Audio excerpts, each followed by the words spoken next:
All right, here is the speedrun for the Excel Esports case, Mortal Wombat. First step here is to do a little X lookup. So what? Some X lookup, X text split. So I'm going to text split this thing by that. The X text split is not super important in this case, but do it anyway. Moves list here, returning on the damage. Probably what, 3 of these closed? No, just 2 of these. There we go. All right, so that just looks up the damage and sums it up. Now, the only X text split just does trim and to call and turns them into numbers, right? Other than that, it's just text split. So this is my move. This is opponent's moves. And then the tricky thing about this is that the move sequences are always different numbers. So I'm going to create a sequence that goes all the way out to 50 moves. So that way I know it'll be enough. All right, so what do I need to know? I need to know the possible damage. I need to know the possible counters. I need to know the actual damage, and that's it for this level.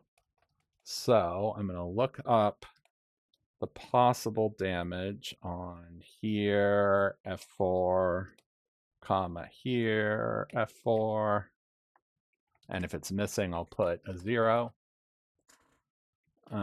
This is the same thing, but it is the next column, and I'll use, let's say an X to represent a missing string. And then the damage here is if, well, hold on, I haven't set up the table yet, have I?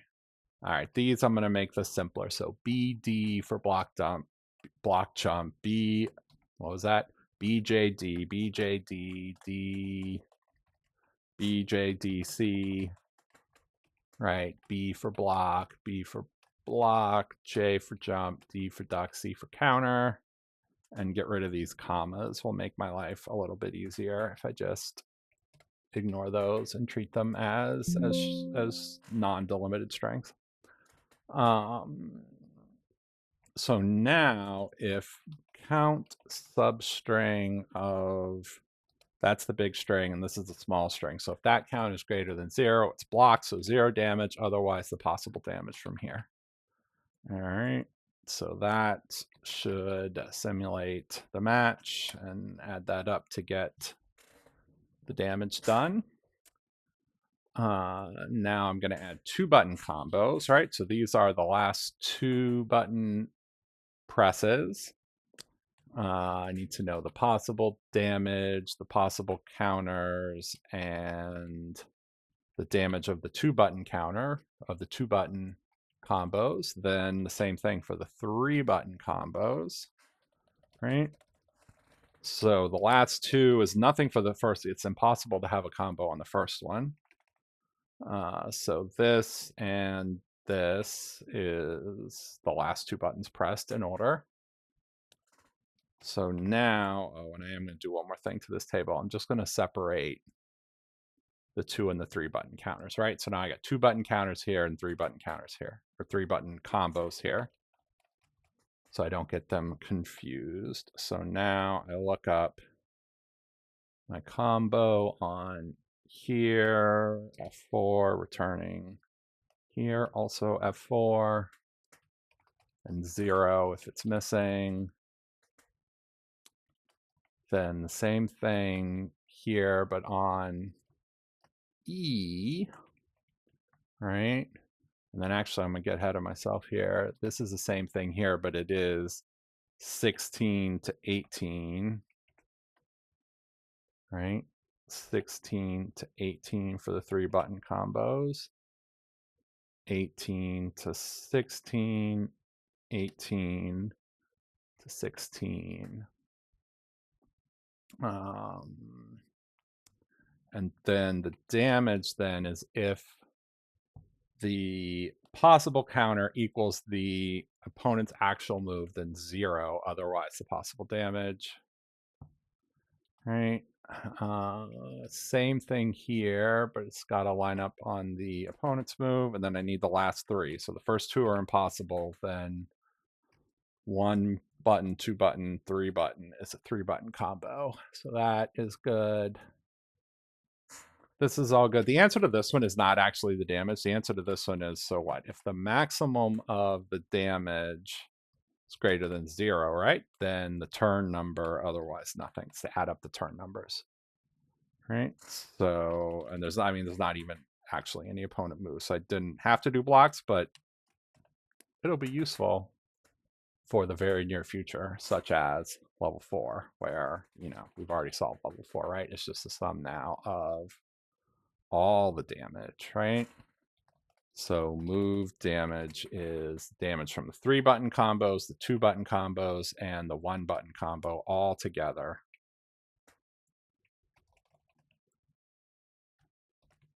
Sum that up, and we hopefully get the damage for the whole thing. Now we're going to make a cycle. Let me do a quick check so far. All looks good. Now we're going to make cycles. We're going to make this a very long match, right? So this, there's lots of ways to do this, but I think this is probably the fastest, right? This and this. Now I just, Control C, and I just Control V a lot. V, V, V, V, V, V, V, V, V, V, V, V. Now I've got a super long version of this. Set that up. And then set this up. And the turns, I'm gonna extend out to 500 now, because this might be a super long match. So we're gonna go all the way out to turn 500.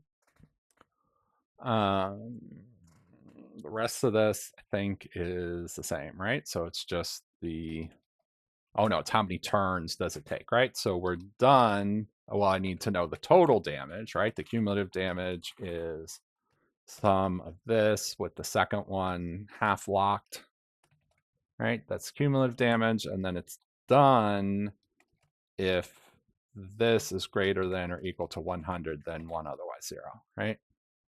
So now I look up 1 for done on my done list, returning on the turn list, which is here. It's not lined up now, so I got to fix that. How far are my 500 turns? That goes to row 519. So I just make this row 519, and now everything is lined up. Level 5 should be good. And it is. On level 6, we're going to add the 5-button combos. There is no 4-button combos, but there is a 5-button combo. So, and there's no blocking the 5-button combo, so it's actually even a little simpler.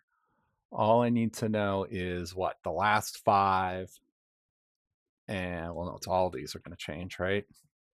So I just need 2 columns here to handle my 5-hit combo, right? Is the last 5 button presses and then the damage of the last 5 button presses. So first 4 moves is not possible. Now on this move, it's 1 and 2 and 3 and 4 and 5, all of these. It is character specific. So I'm going to look up the name of my character on the character names locked, returning on the command sequence locked, right? And then I'll do the same thing here to get the damage, which is on E, right? So there's a damage. So now the damage 5 is if this equals this locked, then this locked, otherwise 0. All right, so there are my extra damages, and now I just add in the damage from the 5-button combos here.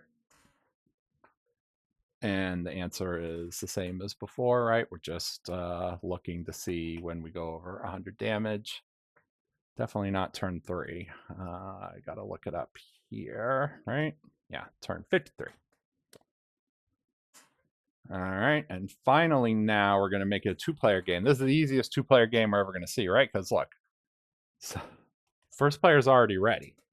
Like it literally, there's nothing changing about the first player. So this is how long it takes the first player to beat up the second player, is right here. So now if I make a new sheet, right, I'm going to call this L7P2, right? So now for player 2, right, my moves are switched. My opponent's moves are switched. These ultimate moves are now based on me instead of my opponent.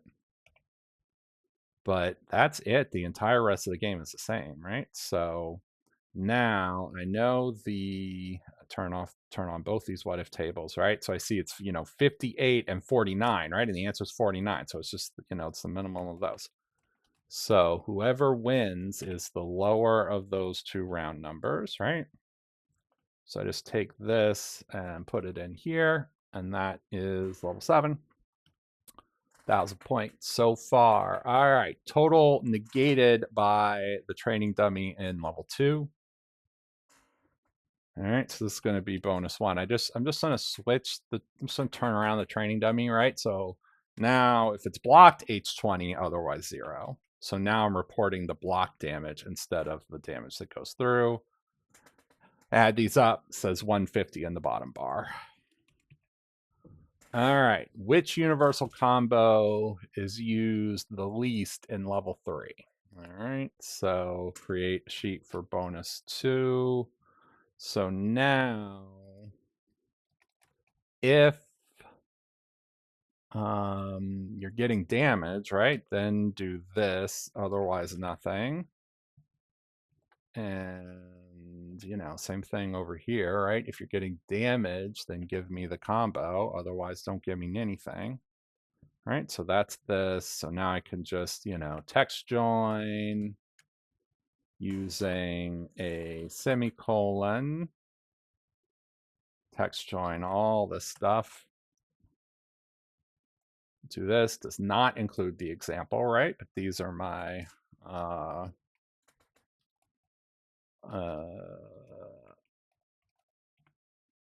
these are the moves, so combos. So just do text split, do regular one since I want it to be a row anyway. And I can frequency table those, and the least common one occurs 9 times in my frequency table. How many times did the Wombatan restart their cycle? And they restart not, if it's 20, they restart on 21. That's the tricky part about this. All right, so here I need the number of rows of X text split this by the comma, right? So that's how many moves they have. So it is what? The integer part of the answer minus 1, right? Because it doesn't reset until the next move. So you got to subtract 1 to avoid a off by 1 error, which is definitely the tricky part about that question, right? Add these together, you get 83 without the off by 1 error. All right. How many times was the final move a combo in level 6? All right. Well, this is bonus 4. So I'll create a new tab for bonus 4. And the last move is any kind of combo, right? Or what if, the max of this kind of combo, and this kind of combo, and this kind of combo. So if either of those are 0, then 1, otherwise 0. So those are the combo moves. So I just look up, instead of looking up on the turn, I look up on whether it was a combo move for the last move. And it's 11 of them appear to have been combo moves.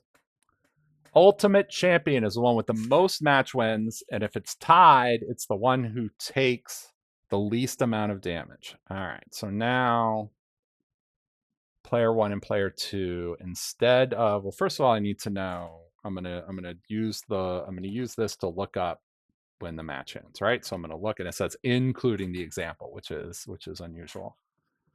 So I'm gonna look up on here, returning here. to get the turn that the combat ends on, right? So now I've got this for both players. This is all going to change here. All right, this is all going to change here because now I'm answering a different question. All right, so for player one, how much damage has player one done when the game is over, right? So that's what this is, right? It's how much damage has player one done when the game is over. That is this.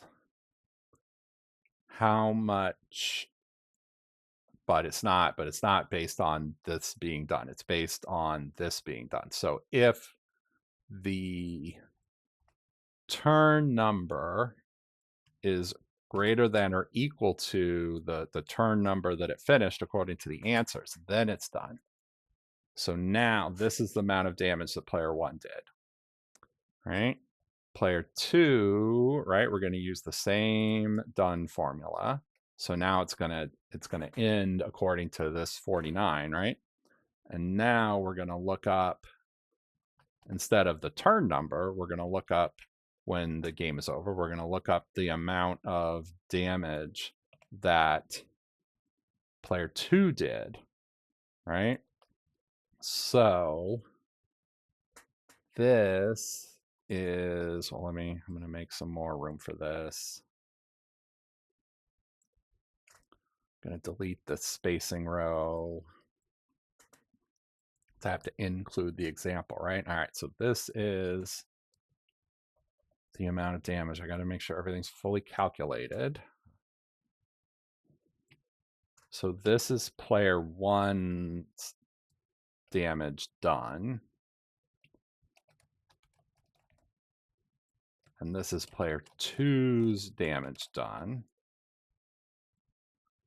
All right, so player two's damage done is here.